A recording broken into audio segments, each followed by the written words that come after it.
Speaking of making big sci-fi movies, they announced a little while ago, for some reason, that they are going to be making a new Star Wars movie focusing on Rey. Yes. But maybe you notice not a lot of excitement surrounding that. And that is the topic of today's Mint Mobile hotline question of the day. Listen, if you guys have a question or topic for the show you'd like us to address and you'd like to hear your voice on our show, go ahead and call the hotline number anytime 24/7 at 951-268-4259. Every day we pick out one or two and address them. And today's is about where's the excitement for this Rey movie? Check it out.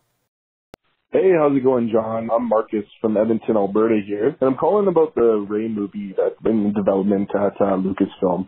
I just wanted to say that I think that the Rey movie, a lot of people aren't very excited about it, but I think Kathleen Kennedy knows that she messed up a lot of stuff with the sequels, especially with the fan base, although they were very profitable movies. And I think that this is Kathleen Kennedy trying to make us love Rey again, like most people did after maybe the first movie. What do you think? All right, Marcus, thanks a lot for calling that in from Edmonton, Alberta. I love that town. Okay, the couple of things that you said there to unpack. Number one, did most people like Rey after the first movie? Yeah, I think people kind of rewrite history a little bit because the second and third films were big dips. But after the first movie, aside from people with their political agendas, women shouldn't be in Star Wars, whatever, most people really, look, a lot of people forget that the number one all-time movie in America, all time, is not Avatar, is not Endgame. It's Star Wars The Force Awakens. The Star Wars The Force Awakens made over $900 million domestically alone. And it's a record that I don't know is ever going to be beat.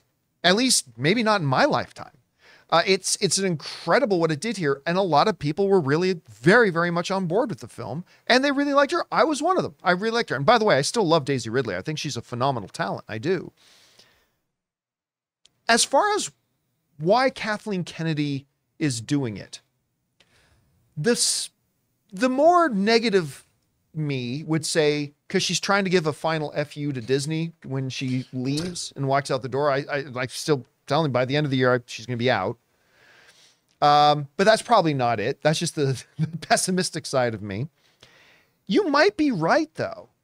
Like, it might be a shot at justification. Like saying, look, this character that I helped shepherd in, she didn't create the character, but she helped shepherd in the Rey character, you know, can really work and can be a big movie. And by the way, you're right to point out that with all the divisiveness and the mixed reactions to the Star Wars sequels, the reality is each and every one of them made over $1 billion. I mean, I know it sounds weird to say, Kathleen Kennedy has a higher $1 billion rate than Kevin Feige does. Her $1 billion per movie rate is higher than Kevin Feige's percentage. Kevin Feige's made over 25 films. Kathleen Kennedy, not nearly as many, but still, it's kind of an interesting statistic. But you're right. Generally speaking, you're not hearing anybody being really excited about it. And by the way, when I say nobody's excited about it, obviously there are some people who are excited about it, right? That's the beautiful thing about movies and the art is that all of us have things we like, even if other people don't. So I'm sure there's probably somebody watching the show that is really excited about the Rey movie, and that's great. I'm not trying to, rain on that parade. But why are most people not excited about it? The character started off well.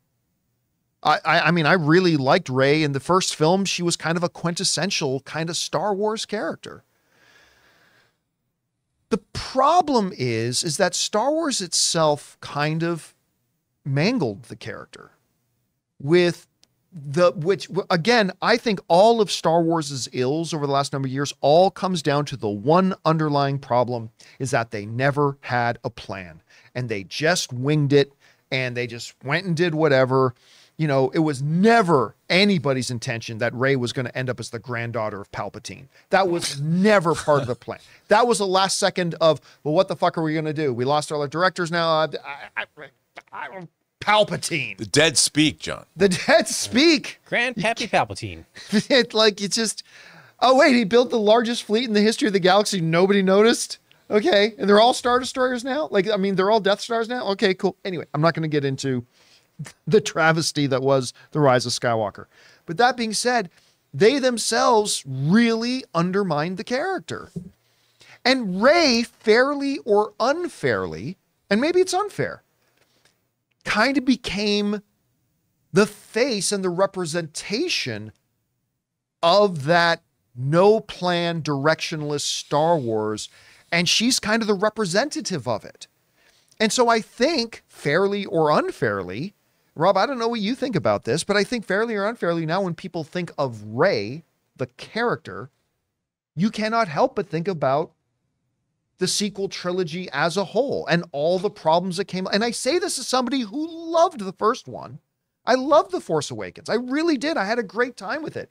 Schnepp and I must have gone like a dozen times on our lunch breaks to go across the street, watch The Force Awakens. I loved it, but what became clear is that it was directionless, it was aimless, and every problem that comes with being directionless happened. And I think, fairly or unfairly, she's kind of the representation of that. Guys, we want to take a second to thank a sponsor of today's video, Rocket Money. Did you know that the average person has around 12 paid subscriptions and they might not even remember to subscribing to half of those? If you have no idea just how much you're spending each month, you need Rocket Money. It's this great app that tracks all of your expenses so you know exactly where your money is going. I recently just found out that over 80% of people have subscriptions that they've completely forgotten about. Seriously, think about how many free trials you subscribe to that you just probably never canceled. And that's why I'm such a big fan of Rocket Money, because I was one of those people. When I signed up to Rocket Money, I was stunned to find out that a gym I had belonged to in another city I lived in, I had still been paying my dues to for over 2 years. Also, that music subscription service I use, yeah, I forgot I was subscribed to 2 other ones. That's where Rocket Money comes in, because Rocket Money is a personal finance app that finds and cancels your unwanted subscriptions, monitors your spending, and helps you lower your bills all in one place. With over 3 million users and counting, Rocket Money customers have saved on average of $720 a year. So stop wasting money on things you don't use. Cancel your unwanted subscriptions and manage your money the easy way by going to rocketmoney.com/Campea. That's rocketmoney.com/Campea. rocketmoney.com/Campea. Do you think our caller is right to say that people are just not excited about the prospects of a Rey movie?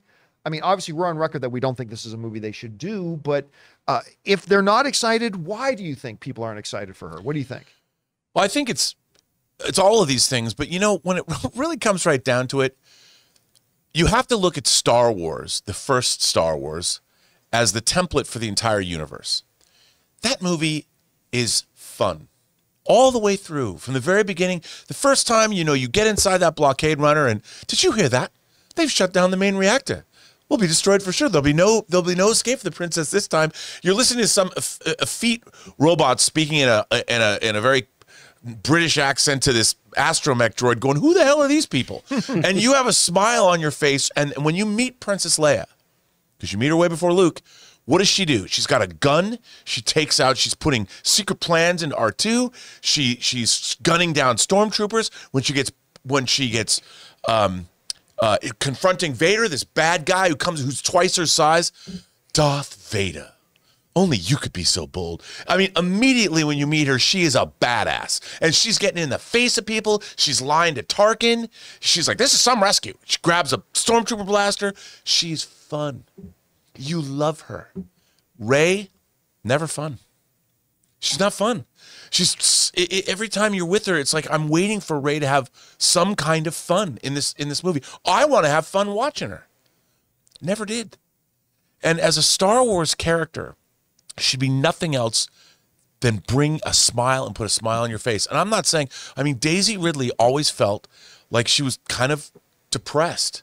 She felt like the emo chick in high school that you'd never talk to, that always sat in the back. She's Ali Sheedy in Breakfast Club, you know, drawing her morose pictures, putting dandruff down to snow on them, like in the movie.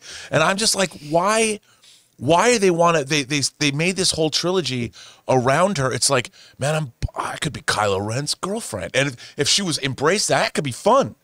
Two of us against the galaxy. Let's go. You know, but it was never that way. So I don't see that in The Force Awakens, all of it was kind of fun because it was all new and all that. But moving forward, I don't think the audience, the worldwide audience, was really with her. And by the time you get to Rise of Skywalker, it was not fun at all. And you're like, why am I watching her? What about her inspires me as a character? And I think I understand why you might want to build a movie around her, and I understand there's a group of young girls that Rey was their first experience with a Star Wars character, and they loved her. But does the worldwide audience, can we not wait for the return of Rey? I don't think so. Yeah, I'll give one little bit of defense, but about Rey, like Leia was raised royalty, very rich and wealthy, and she was a princess, whereas Rey grew up in a desert fighting for water to survive. So there's a little bit. See, not fun. Yeah, not fun. But here's, there's the other thing too. I talked about this. I did my 10 things the other day, 10 things that James Gunn needs to do philosophically to make sure the DC I watched that. succeeds. But there's this differentiation between, I believe, action and adventure. There's a lot of movies today that put in a lot of action, but they don't have adventure. When you look at that first Star Wars movie, that at its heart was an adventure film. Like very much like the first Indiana Jones, like very much an adventure. You feel like you are whisked away on this grand adventure with these characters. And while I loved The Force Awakens, loved that movie, and I hated where it went and where it ultimately ended up. But one thing that even I'll say about it is that the new Star Wars movie never had that sense of adventure. There was action, there was some very good action, but it didn't have adventure like the original Star Wars movies did. But that's just something. And who knows? Listen, maybe this movie does get made, and I'll put money that this movie never gets made. I don't think this movie ever gets made, to be honest with you. But let's say it does get made. Maybe it comes out. Maybe it's awesome. Maybe everybody flocks to it. I'd love to see that. That'd be great. I want every movie to be great, and I want every movie to succeed. But I don't think it's going to happen. Hey guys, thanks so much for watching this video. Make sure you like the video, leave a comment, and subscribe to our channel. And don't forget, we have a daily podcast called the John Campea Show podcast, available on Apple Podcasts, Spotify, or your favorite podcasting app of choice. Go and subscribe to it today so it'll be there when you need it.